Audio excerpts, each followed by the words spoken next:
Good morning, Magic. I'm Gavin Verhey from Wizards of the Coast, and today I'd like to talk with you about foils. I get tons and tons of questions about foils, and I imagine just saying the word foil makes you think of questions you've had about them. I hope to address them all in future episodes, but for today I want to focus on one in particular that is of particular relevance to Double Masters. Why do we make versions of cards that you can only find in foil, and when are really popular cards that do not exist in foil going to get foil printings? Let's dig into it. Let's start with the first one. For years and years and years, we've made versions of cards that only appear in foil. For example, promo cards. But the big difference here was that none of these promo cards were mechanically unique. There was always a non-foil version of them, unless you count like Super Secret Tech or something like that. But then that all started to change. Commander decks got foils, for example, as their legendary commanders, and suddenly non-foil versions didn't exist. And then the big one happened, which is we created unique Buy a Box promos. These were mechanically unique cards that only existed in foil from Buy a Box. And this all kind of came to a head with Nexus of Fate.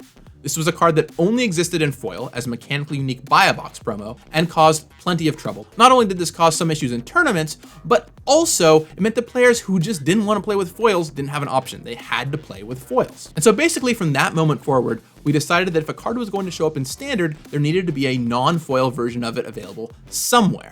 So when Throne of Eldraine rolled around with its collector boosters, we made sure to put versions of these cards in there. For example, with the Brawl decks, Korvold is a foil face card in those decks, but shows up in non-foil in the collector boosters. And I'm really glad that that exists because it's getting played in Standard. As far as foil-only cards from, say, Commander decks, we'll continue to try and find places to put them. And in fact, Double Masters actually contains multiple cards that previously were only in foil in Commander decks. Two other fun asides here. The first is that I've heard from many of you who aren't a big fan of foils, that sometimes you wish there were promo cards that weren't in foil.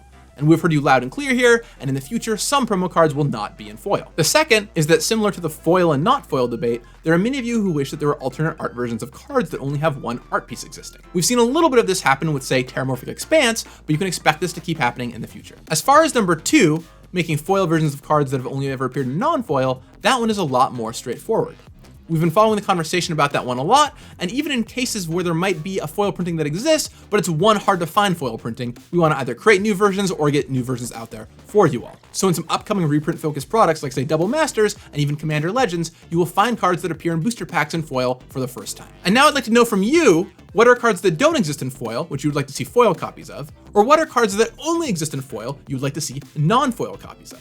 Let me know in the comments below, and maybe you'll inspire us to put it in a future Magic set. Stay tuned. I'll talk with you again on Wednesday, and in the meantime, may your plans not get foiled. You got this.